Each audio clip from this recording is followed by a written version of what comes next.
Hey everyone, I am here with a good friend of mine who is an excellent fifth grade teacher who has great outcomes for multilingual learners in her class. I've spent a lot of time observing her and doing research with her, and I invited her here today so that we could learn some more from her about the great community that she builds in her classes. So Kim, will you first introduce yourself? I will, okay.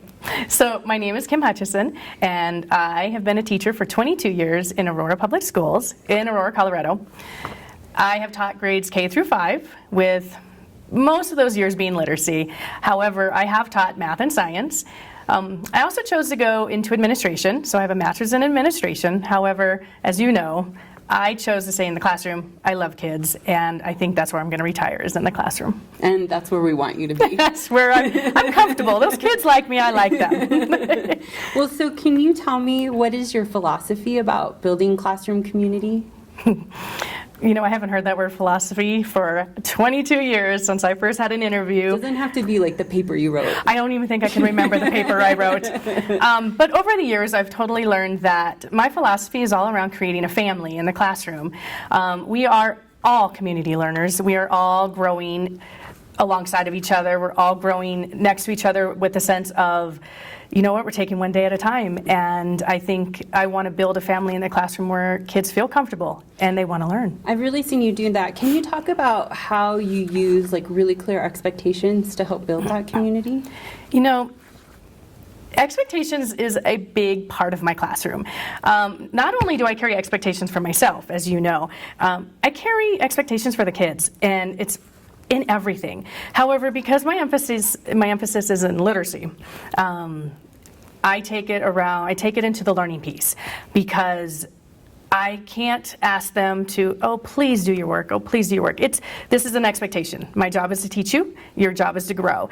I have strengths and next steps that they have to apply, and they have to learn from them, and then take it on and show the rest of the class they're learning. It doesn't matter where they're at in the classroom with me. It doesn't matter whether they're a level A, which is a kindergarten level, or a 9th grade level. It doesn't matter. And everyone in the classroom understands their levels. Mm-hmm. How do you help students know what your expectations are and what they can expect of you? Through modeling. Model, model, model. And that's all I can say. I will model when it looks right. This is what it should look like. This is how we sit up. This is how we raise our hand. However, the best part, and you've seen this, I've actually modeled what it doesn't look like. So I'm going to bring up the conversation about conferencing. Yeah. So through writing, I model what a conference looks like, but I model what it doesn't look like.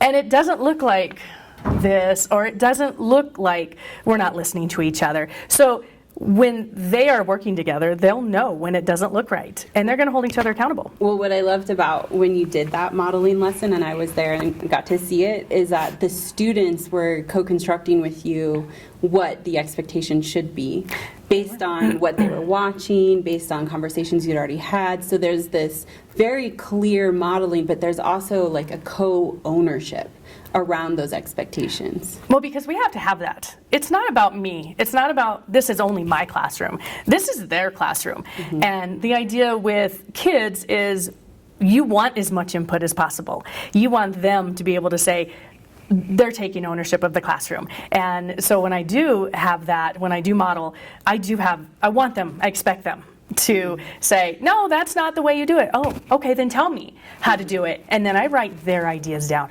because the idea of, if it's me, they're not going to buy into my room. They're going to buy into it's our room. And everything in the classroom, through the expectations, through the modeling, everything is co-constructed. Mm-hmm. My voice is behind them, but it leads them to have the decisions that they need to create or make throughout the rest of the year. Right. I really see you position yourself also as a co-learner. Mm-hmm. So when you said that everyone's a teacher and a learner, it's really true in your classroom, and I think that's important. And I think kids like that. Yeah. I think over the years, now don't get me wrong, when I first started teaching, it was all about me, me, me. It's I'm right, it's my idea, I'm going to teach you this.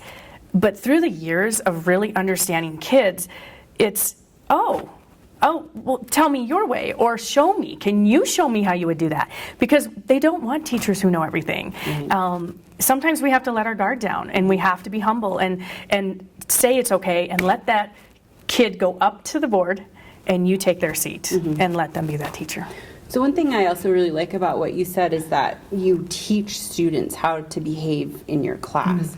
I think sometimes, especially because you work with fifth graders, a lot of teachers are like, they should know how to behave in my class. They've been in school for many years and things like that. But you do very fundamental things like this is when you should raise your hand and things like that. There is nothing that you have any sort of expectation around that there hasn't been some sort of conversation or collective agreement around. Do you agree with that? I mean, that's my perception. I do. And, you know, I've been asked many times throughout the years, what is your discipline plan? Where's your red light, green light, yellow light? Where are your sticks? And, you know, I don't have any of that. I truly believe that the conversations created at the beginning of the year are solidified through practice. And I think it's really important that I solidify them, and we practice them every day. So the idea of if the reading corner is not, if they're not reading in the reading corner, I can't ignore it. We address it at that time, and they have to learn. One thing I've learned over the years is that it's not going to happen overnight at the beginning of the year. It does take the laying of a foundation to understand that this is how we act, this is what the room's going to look like, and it's going to continue. And they're going to hear me repetitively speak of what it looks like, what it sounds like, and how we should act. Again, you heard me just say laying the foundation. That foundation, if it's not laid in the first month of school, it's not going to work. So each month, you know, we work on it and we revisit it after holidays, after breaks, after transitions, we revisit it after assemblies. But I think the idea is, again, they had to buy into it at the beginning of the year. So I create a classroom of learners through leadership. And my job is to get them ready through to go to middle school. And if I can't have a classroom of community learners who respect each other and grow from each other, they're not going to be ready to go on. I really love how you talk about them being learners and learning through leadership, because I've definitely seen that in your class where students know so well what the expectations are that they can help each other with their learning. And they really do. Everyone kind of becomes a collaborator in assisting in learning versus you being the only assistance for learning. And I think that's a really important thing that you've done. And, you know, can I bring up an example of that? Yeah.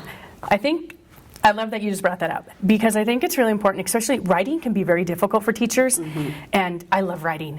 I think writing I was never good at it in school myself, but the idea is it's not about being right. And I think a lot of times I grew up thinking I always had to be perfect in writing. Well, writing is all about making mistakes. And so I think that's why I love it the most.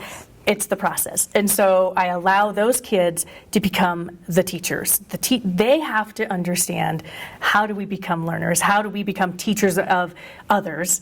And when I step back into a conferencing mode, or even just in my own modeling, and I have a mistake, they take on that teacher role and they say, we think you should do this. Well, tell me why. I like your idea. Tell me why. Because I'm not perfect. And I had to let go of that many years ago. Yeah. And I think writing is more enjoyable in my classroom because I have 25 teachers, and I get to be the learner a lot of times. I've seen that a lot. I really like that. I love that. Yeah. So one thing I wonder, how do you get to know your students and how do they get to know you? Well, like I said earlier, it's laying the foundation. I think a lot of it takes place at the beginning of the year. And a lot of activities. You know, teachers, we all get to, a lot of teachers will get together in my school and we talk about what community building looks like and sounds like. How do we act, and how do we take ourselves out of it and let them at the same time let the kids take, and what can the kids take from it.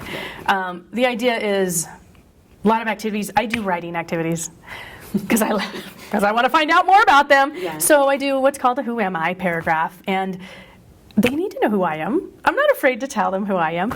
And the idea is, who am I? I am a girl. I love four-wheeling. I go fishing. I go camping. I have dogs. I have a husband, and I have a son. You have a son? I do. And then we start talking about this kid who's now going into high school. So the idea of just getting to know each other activities is the best part. And then they go do it. And they share everything they can with me about them.